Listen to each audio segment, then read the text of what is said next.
Hello, students. Good evening. Here we will discuss the story of the Bishop's Candlesticks by Norman McKinnel. So, story of actually here I am reading a story. This the like just the story I'm telling you a story in short. Then um, you you read other stories, right? This way I am reading for you, you just listen. But here you have it's my suggestion to you to note down the place, characters, their relations. So let me tell you the place is France. The story setting is in France, and characters are sister, brother, right? And maid servant, female maid servant, right? And then uh,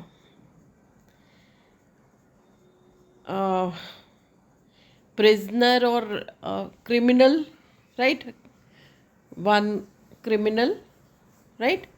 And police, right? So this way you just have to remember all these things.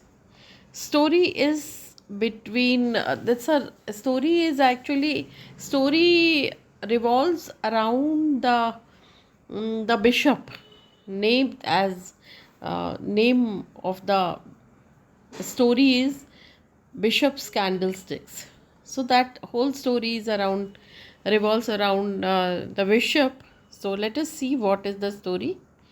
The Bishop Candlesticks, adapted by Norman McKinnell, right? From a famous section of Victor Hugo's Les Miserables, is a powerful tale about transformation, empathy, and the true meaning of justice.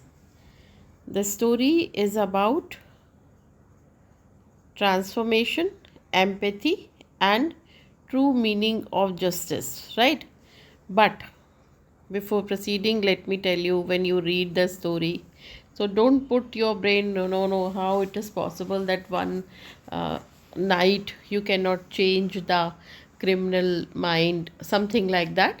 So we will just first we will see the story, and it seems very plain story and unbelievable, uh, like points are there. So then you may think that no, this is not interesting story or something, or you may think that you may be emotional. So let us see what the story. Once upon a time, on a bitterly cold and howling winter night in France, right? Scene is that it is so when story starts, so it's a late night and very chilled uh, night, right? And howling winter night, right? So it's a very cold night. Snow falling is there, and two women sat by a small fire in a modest little cottage. House is very not big. It's a very small house, and two ladies are sitting around fire, and one was a lady named Parsom. Parsom is Bishop's sister. So main this is the heroine we can say, but there is no heroine. But yeah, she's Bishop's sister Parsom, and the other was her maid, Madam Magloire. So Madam Magloire lives with Parsom, and she is a maid. Now they were shivering, wrapping their shawls tightly around themselves because it's very much cold outside. Snow falling is there, and constantly checking the door because they are waiting for bishop actually. And situation is little bit uh, terrific, or situation is not normal, we can say. They were waiting for Parsom's brother, who happened to be the bishop of the town. And who is he? He is the bishop of the town. Now, this bishop was not an ordinary man. In fact, he's not an he's just not just a bishop. He's more than that, because he was someone who loved the poor more than he loved himself. Means he loved himself, he loved others, poor, uh, than himself. He had a heart so big that he had sold his grand mansion.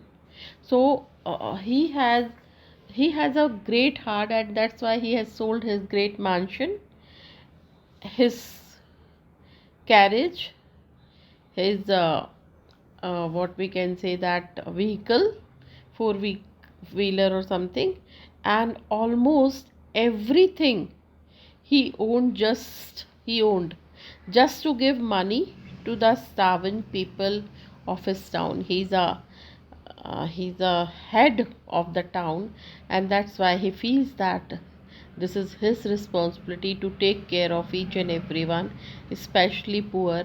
And he loves poor like anything, and that is why he has sold his mansion, his carriage, and his whatever he like, valuable things, he it is already sold out.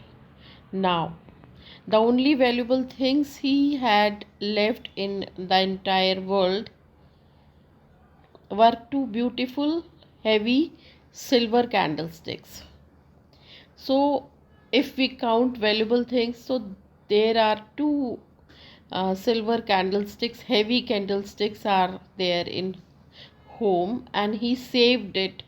Why? Because that his dying mother had given him. Because when mother was on bed, so she gave these two golden uh, golden candlesticks to bishop, and that is why bishop never thinks to sell it out, and he takes care of both the candlesticks. He kept them on the mental peace, not out of pride. So he has kept in mental peace, and it is not show off, it's not out of pride, but to remember her love. But when he sees, he remembers his mother's love, and that's why he has kept in a place where, while coming and going, he can see the candlesticks. Now,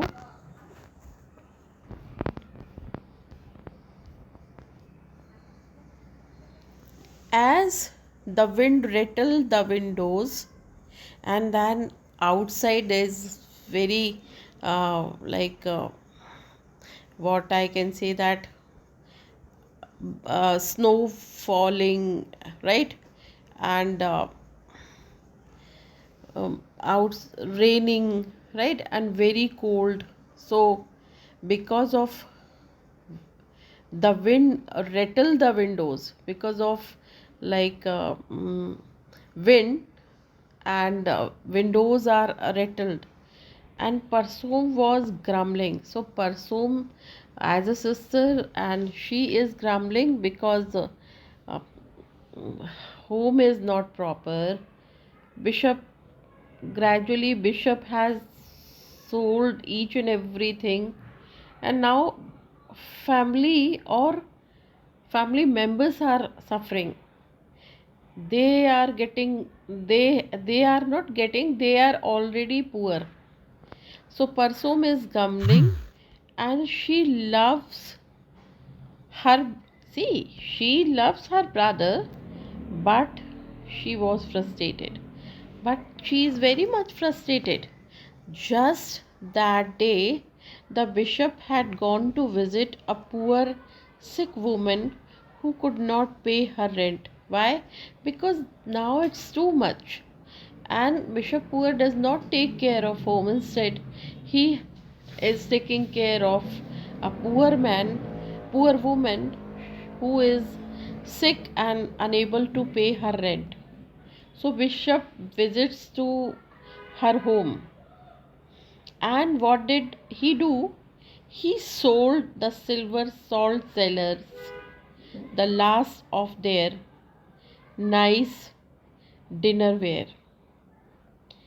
And then one thing, except silver candlesticks, there was one salt cellars which are on the dining table.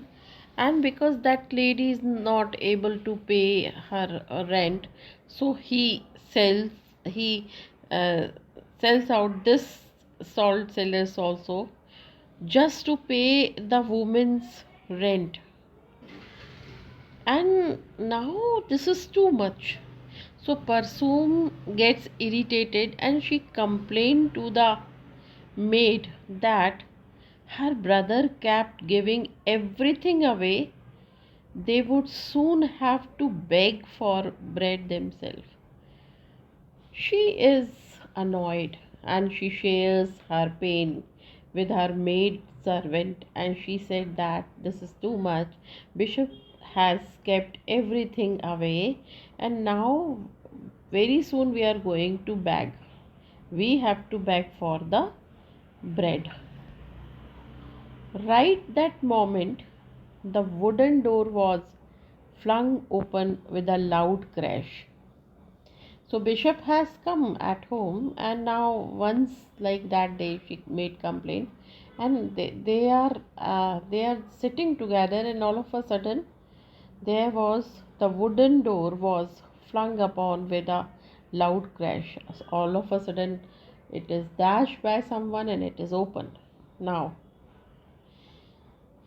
the freezing night air rushed into the room.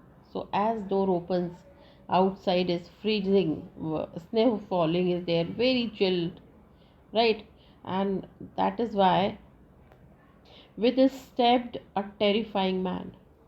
So what they see that a terrifying man has come inside, and he was dressed in filthy rags, and he is not proper. His dress is filthy rag, right? Filthy and tattered, and his beard was wild and tangled, and not his beard is not proper, and total shabby look, right?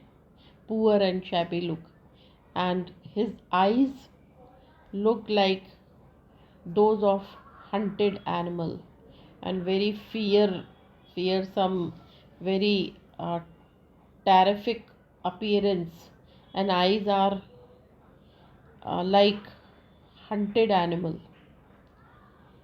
In his hand, and appearance leave appearance, but in his hand he held a long gleaming knife, my god. So then this man was Jean Valjean. Jean Valjean name, please remember the name. This criminal's name is Jean Valjean, and he was an escaped convict who had just spent 19 brutal years in prison. You have to remember the duration. 19 brutal years in prison. And do you know why he was sent to prison in the first place? So now here stories hold. The person who is telling story to us, he has kept a story, right? He has stopped the story, and he has started another story, a story within story. And this story is about the person Jean Valjean, who is a convict, right? So why he is prison? So he is saying that. And do you know why he was sent to prison in the first place? So now here he is telling story about Gene Valjean, right? And what he's saying that he is saying that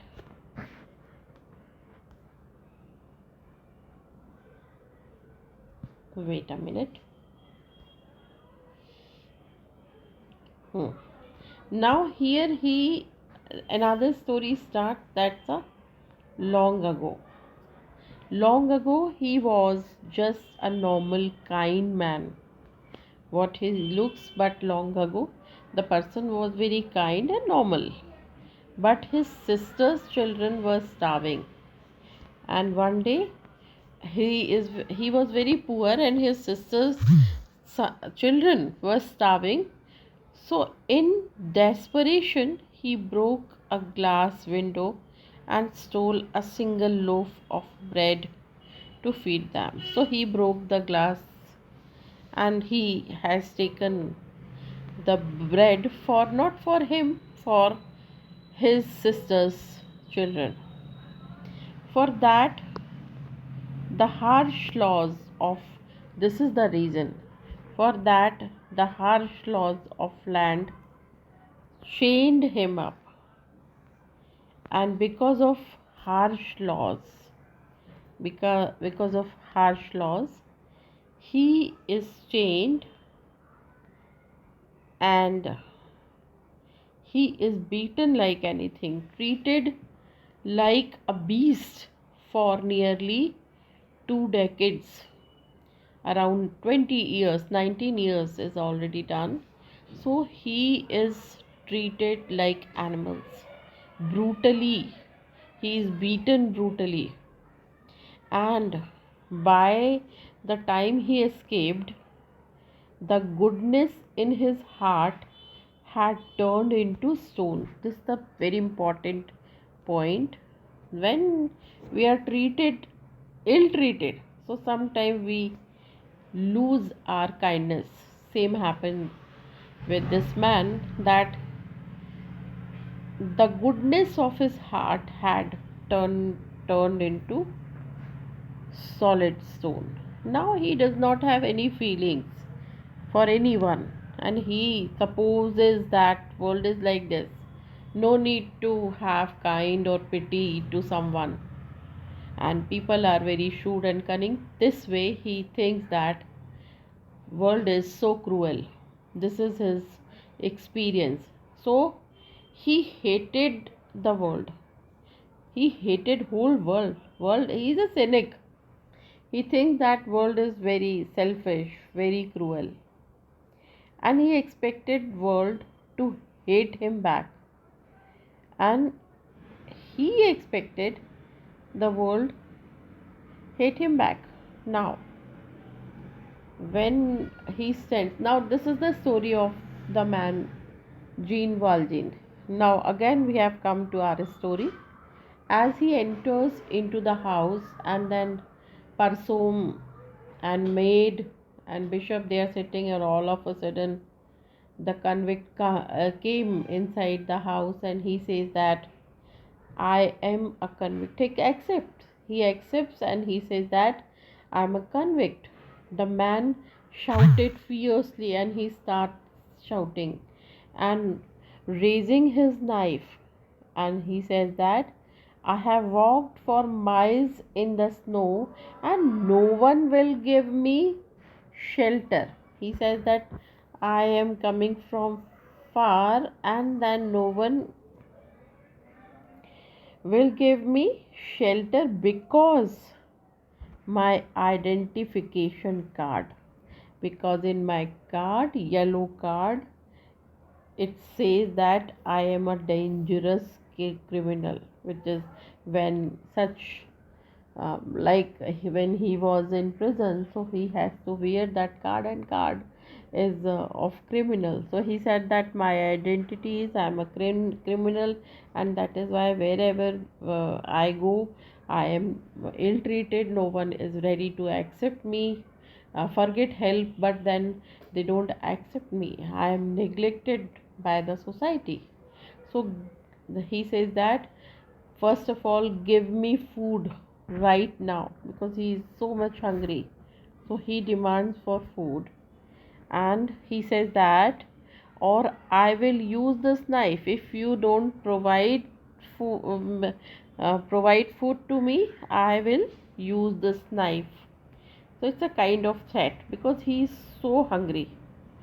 So Parsom shrieked and hid behind a chair. So she goes behind the chair because she is frightened and shaking with terror, and she is shaking with terror. But now important thing is, but the bishop is bishop. He has lot of sympathy in his heart for the poor. So the bishop did not run. He did not even look afraid.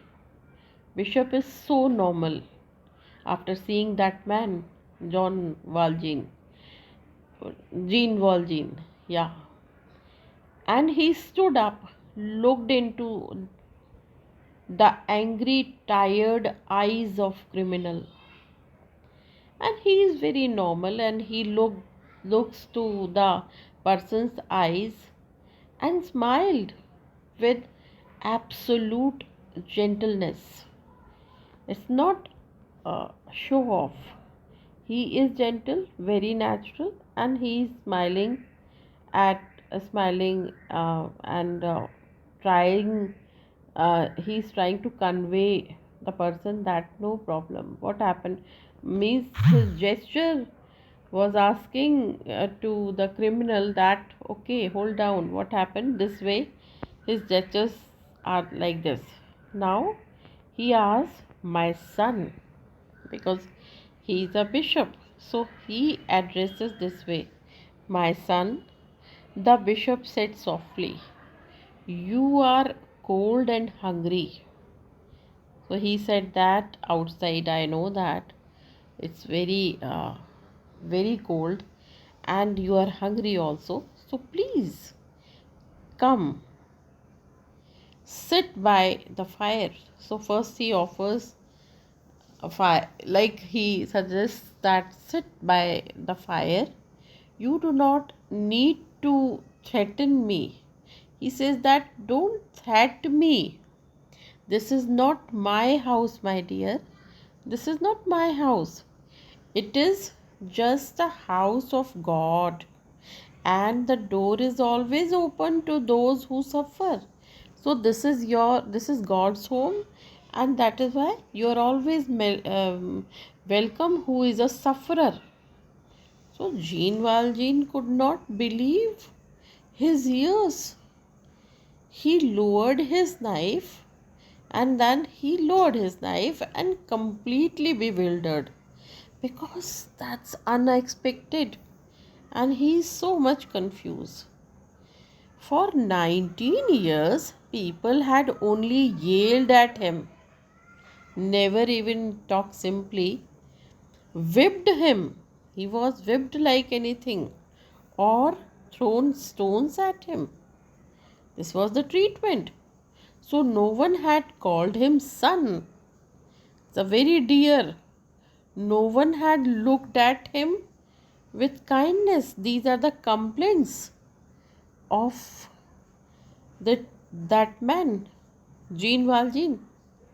So Bishop told his sister to lay the table with the best clothes first of all. So Bishop calls his sister Parsom, and he says that the table, please lay the table with best clothes, prepare a warm supper, prepare a warm supper, and light the two beautiful silver candlesticks to honor their guest. And in the honor of our guest, please light the candlesticks. As they sat down to eat, Valjean devoured the food like starving wolf because he is so much hungry. He poured out his bitter story to the bishop, and in the meanwhile, he shares his story with the bishop, telling him how the prison had ruined his life. And he says that how prison has ruined my life and filled him with hatred. And because of their ill treatment, my heart is filled with hatred. Bishop, the bishop just listened quietly, his eyes filling with tears for the man's pain. But he is very calm, and his heart is filled with pain, and he feels pain. He feels empathy for the convict criminal. After supper, the bishop showed Valjean to a comfortable bed with clean white sheets. However, Valjean wall is very shabby, but then Bishop arranged very neat and clean white color bed sheet and comfortable bed for Valjean. Valjean lay down, but he could not sleep. But Valjean could not sleep. The warmth of the room and the kindness of the bishop confused his hardened mind. He could not believe in bishop. He thinks how one can be like this much gentleness, un like impossible, not able to digest. But as he started at the calling, a darkness thought crept into his heart. So he again start thinking negatively. No, this person is not good. He acts because he is a bishop, but it's all he is like others. And he remembered the heavy silver candlesticks gleaming on the mantelpiece. So he remembered that candlesticks he noticed during dinner, which are kept on the mantelpiece. He thought about how much money they were worth. So he think that's these solid candlesticks, heavy candlesticks, silver candlesticks must have a good have worth. So if he stole them, he could sell them and never be hungry again. These thoughts are coming in his mind that if I sell them, so I would get huge amount, and throughout the life I have don't go to here and there, and I would not be hungry. So that thought spoils his mind, and the old criminal habit took over. And again he thinks negatively, and that he becomes the same criminal, right?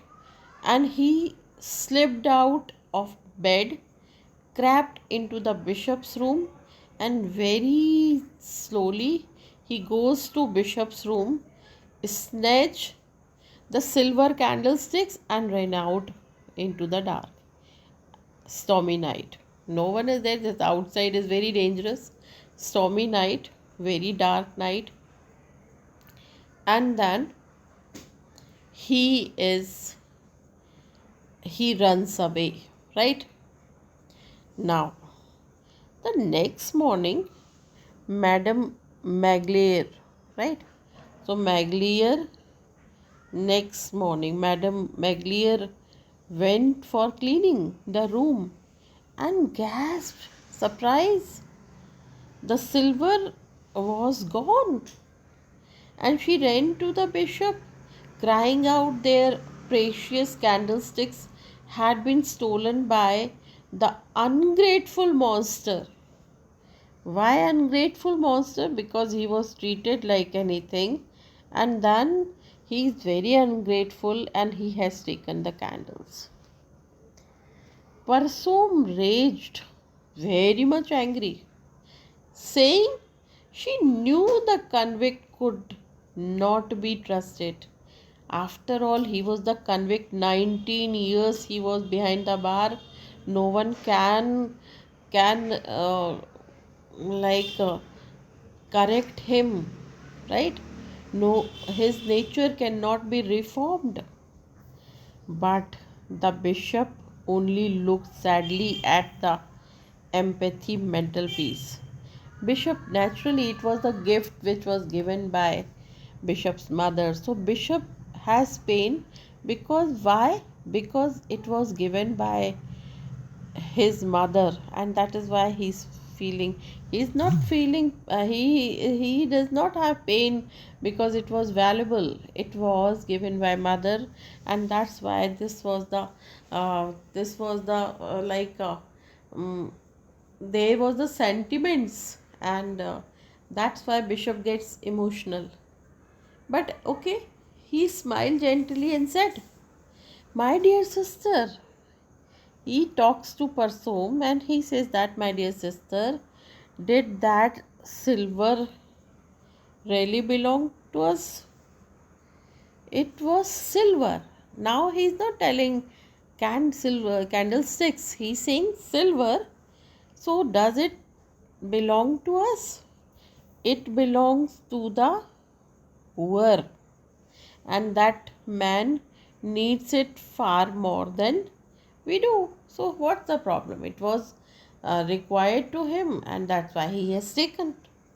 Suddenly, there was a heavy knocking at the door. They were discussing, but during discussion, all of a sudden, there was next day there was a heavy knock, and then three police officers march into the cottage, bishop's home, dragging Jean Valjean in chains, and they drag Jean Valjean, and then they had caught him running in the dark, and police has caught. And then when they searched his bag, they found the bishop's silver. Bishop is a known person for the town, and then that they know that these heavy candlesticks, silver candlesticks, belong to bishop. Now the police sergeant bowed to the bishop and said, your excellency, we caught this rascal with your silver. We knew he must have stolen it from you, so we brought him back to face justice.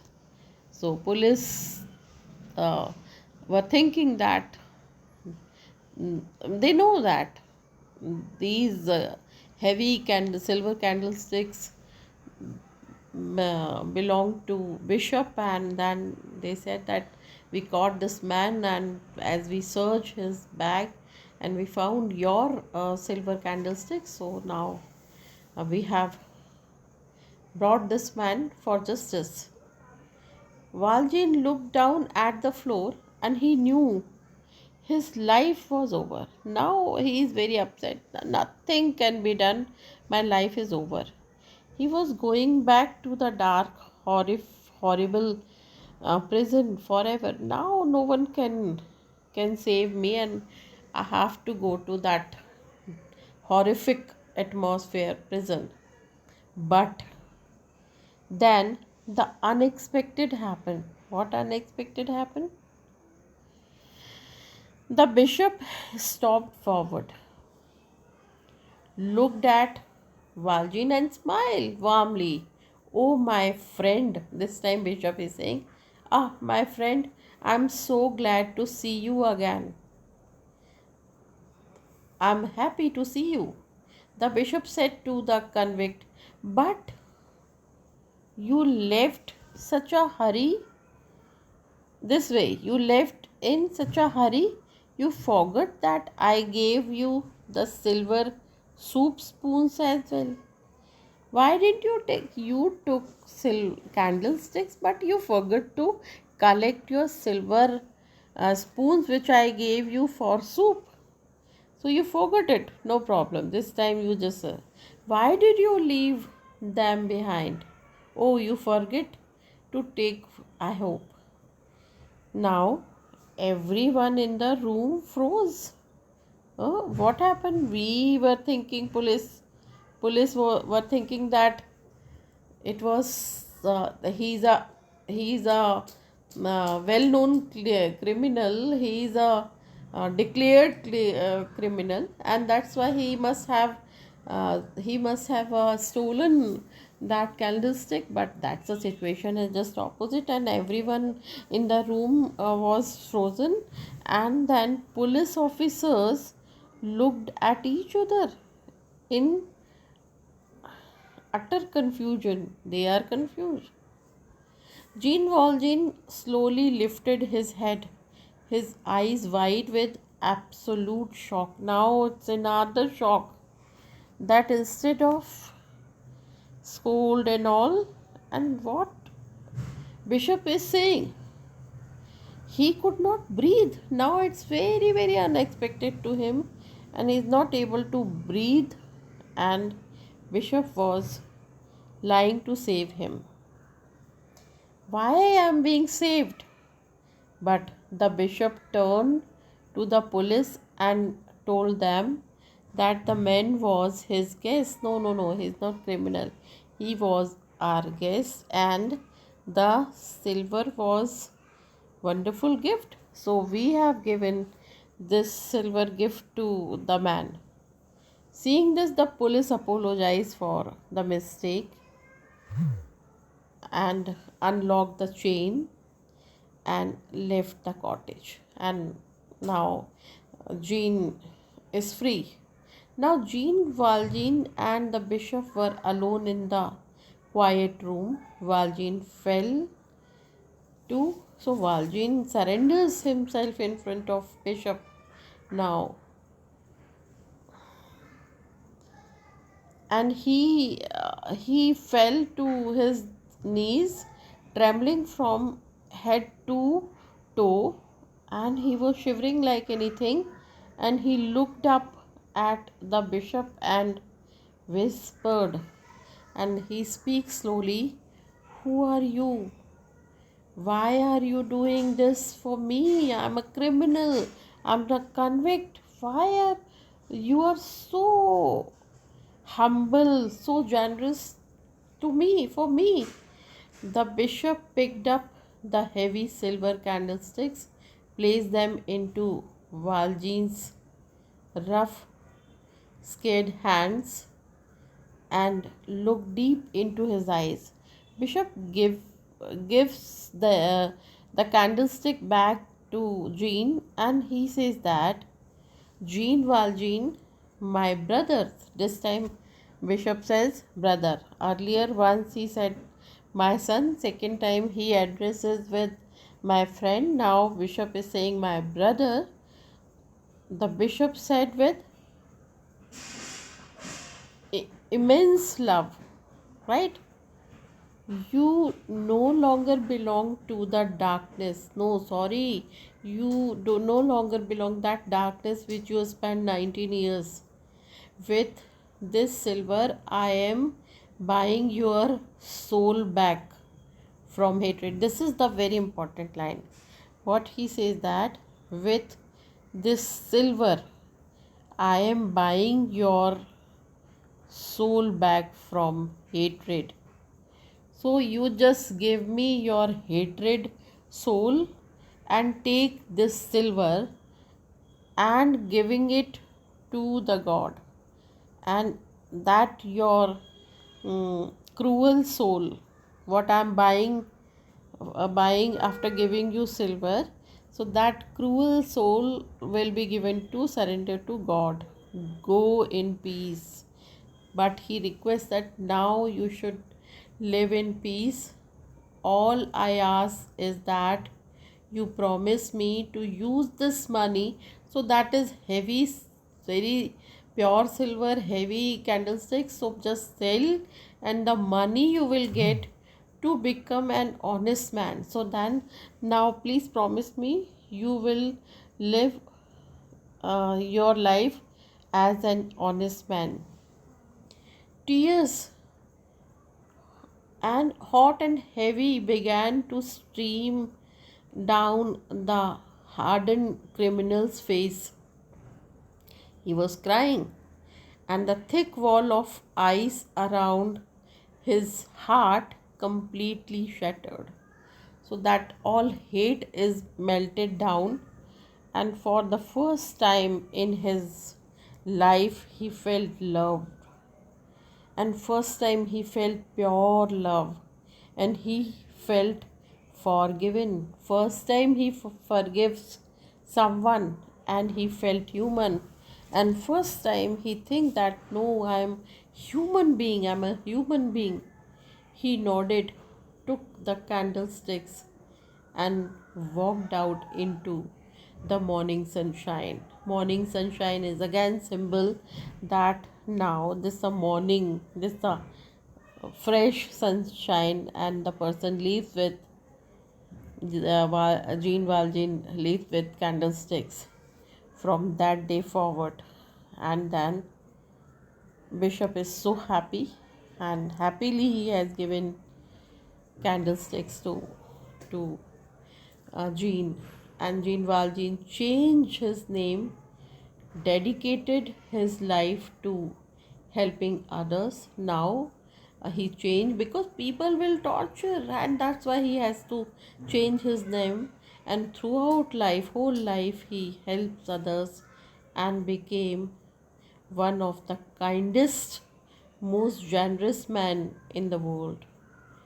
All because one person, again important, all because one person choose to give him instead mercy instead of punishment.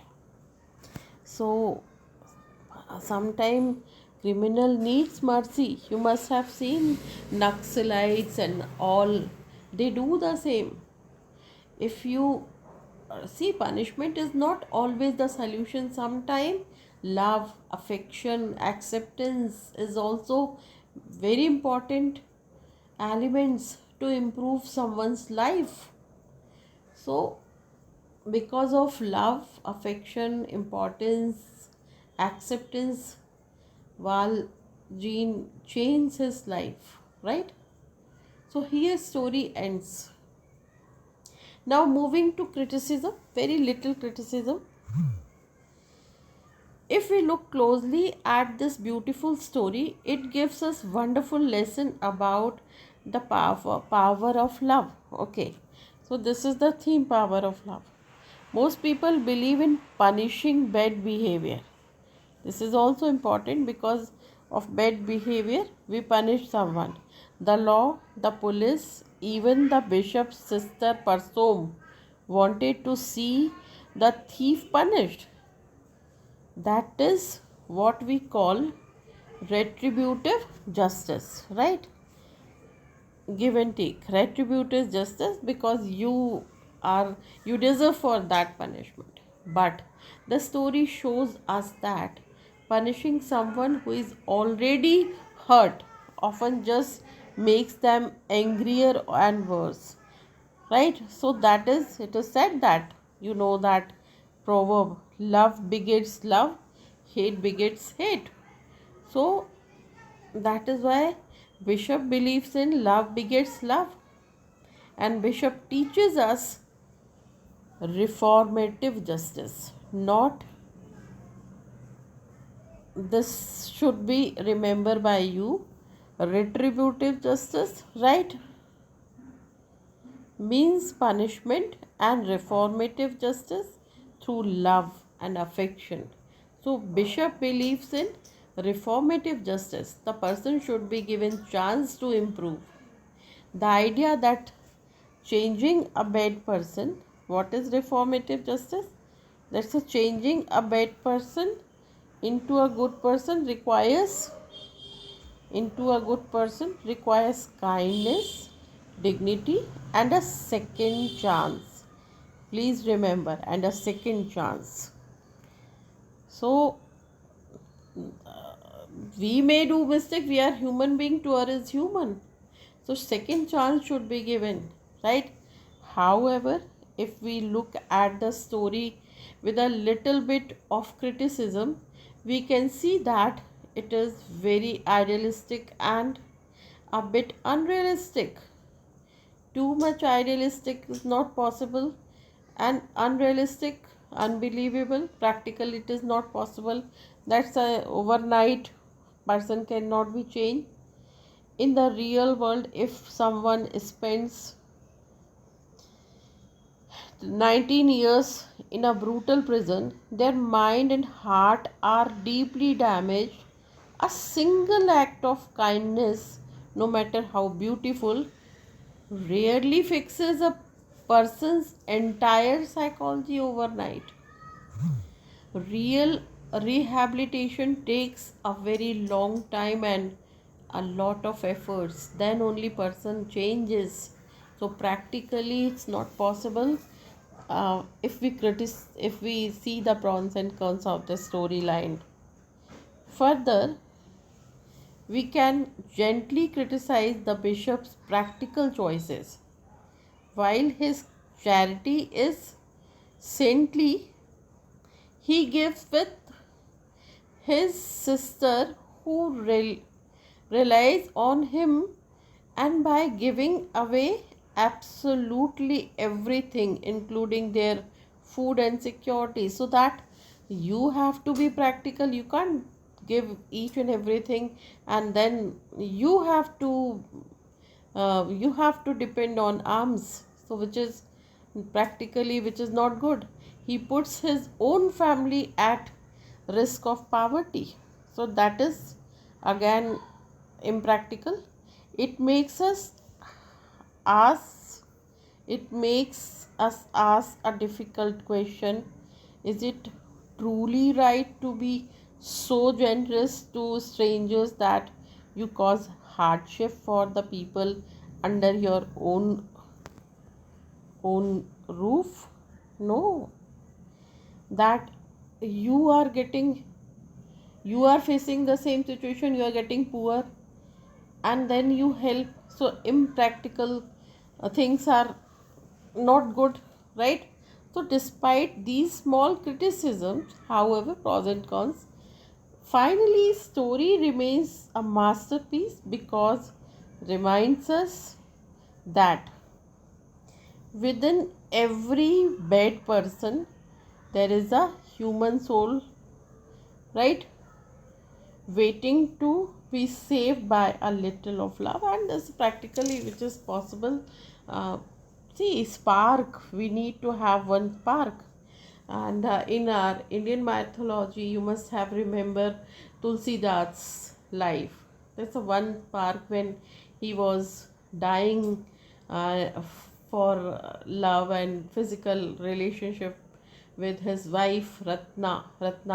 So Ratna scolds Tulsidas ji, and she says that if you if you the way you are coming to me, the way, and then the little, if you pay little attention and if you remember God Ram, you will find God Ram, and that is spark change Tulsidas life. So sometime this way also life change. Sometime uh, affection, love and other factors work, and we can change person's life.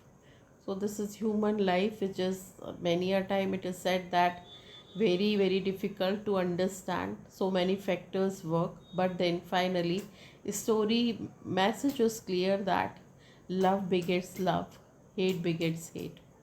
So very beautiful story. Here I am winding up, and I would like to listen to you. Your feedbacks are always most welcome. Your suggestions are most welcome. So please give your opinion and what topics you would like to discuss with me. Please write on the comment box. Otherwise, you can leave your message on this number 9425349521. Thank you so much. God bless you.